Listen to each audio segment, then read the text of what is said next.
Hello everybody, this is Nate Wilson. I thought I'd make a quick video to show you my gear that I like to use here in the studio. And now for my guitars. Start with my acoustic guitars. This guitar is an Alvarez and it has been in my possession for a long time. Originally it was my mother's friend Mary's guitar. Wrote a lot of early Happy Cannibals tunes on this. This guitar is known as Catherine. Absolutely gorgeous. I love this guitar. It currently is owned by my friend Joel Kaplan. I gave it to him as a gift. I'm currently borrowing it again. But no matter where it is, it'll always be my guitar and heart. I don't even know the name of the company that made this guitar. It is very old acoustic guitar. Short scale, tiny little guitar. Steel reinforced neck. Made in Korea. Early Blue Pen stuff was performed on this guitar.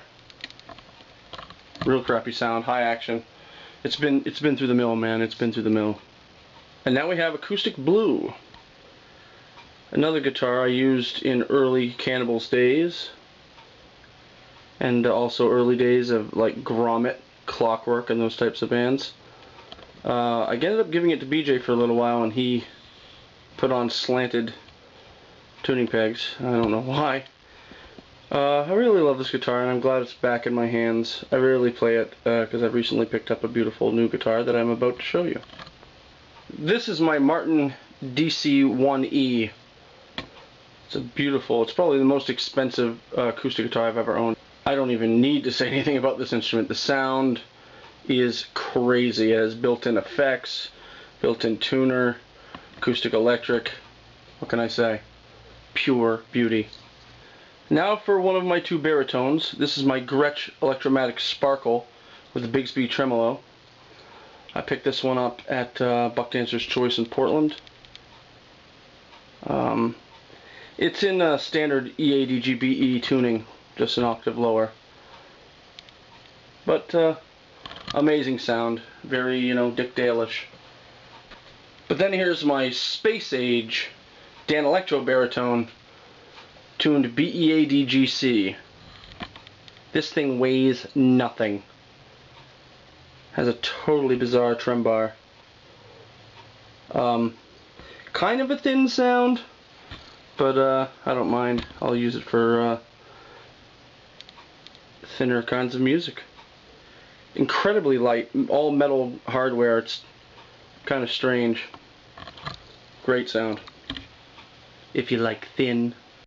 This is a 1968 or 1969 Ovation Tornado semi-hollow bodied electric guitar. This was BJ's. It has been passed down to my hands. It plays like gold.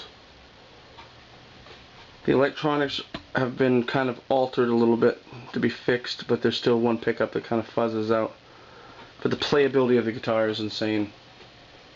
Here we go. This is one of my favorites. This is my Line 6 Variax.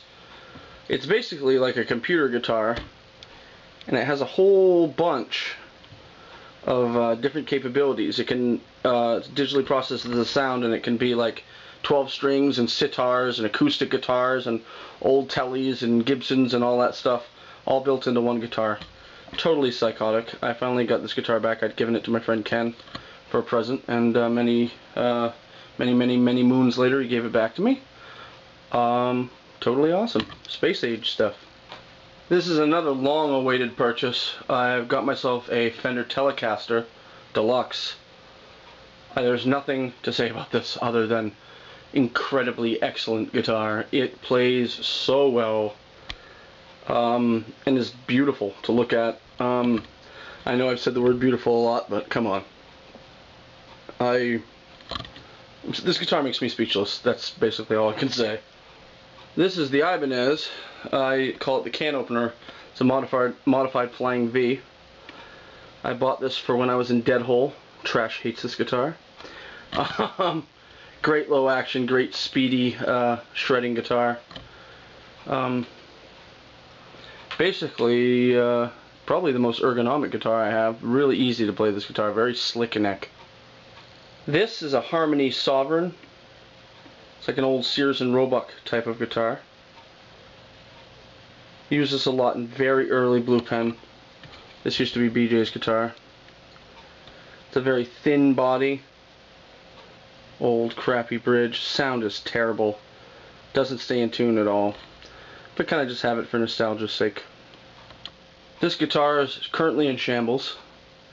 It's the guitar that John Moran used in the early days of Distraught. It's a Royce Les Paul copy. It doesn't even have any electronics in it. It's very beaten up. He gave it to me to salvage.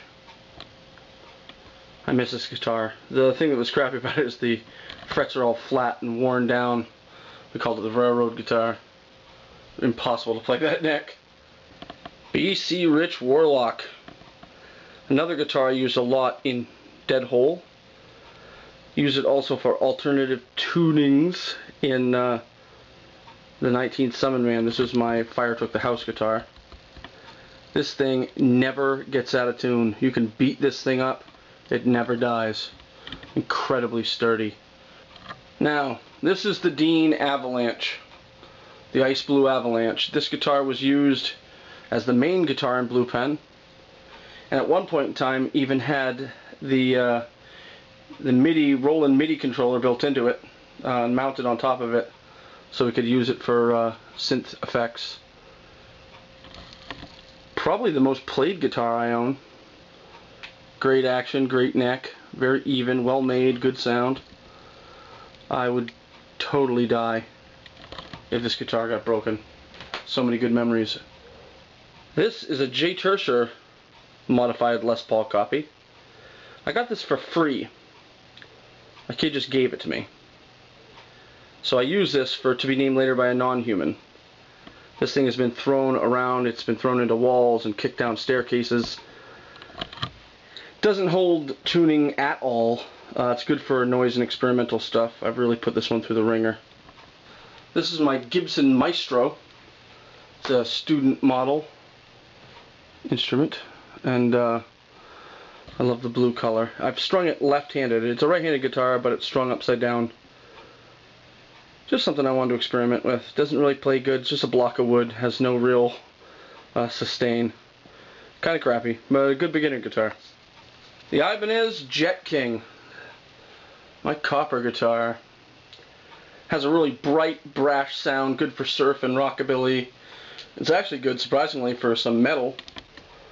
I love the strange headstock. I don't know, I've used this a lot in like a Liquid Tylenol experiment and Vase on There recording session. Mostly used actually for alternate tunings a lot too. It has a really sturdy neck, and kind of use it in that direction if I ever need to tune it to something bizarre. This is a guitar I grab. And finally, my Alvarez Dana. This is totally an 80s hair metal guitar. It's got a Floyd Rose tremolo, whole bunch of pickups, and just a real shredding, amazing guitar for anything that you would want to pull off Steve Vai or frickin' Poison or any of that crap from the 80s. Winger, Rat, the candy apple red, shiny candy apple red body is beautiful. Weirdly shaped, good for fat torsoed people like myself. Really nice guitar. Anyway, I hope you guys have enjoyed these videos. I know it's a little bit long-winded, but I thought you'd like to check it out.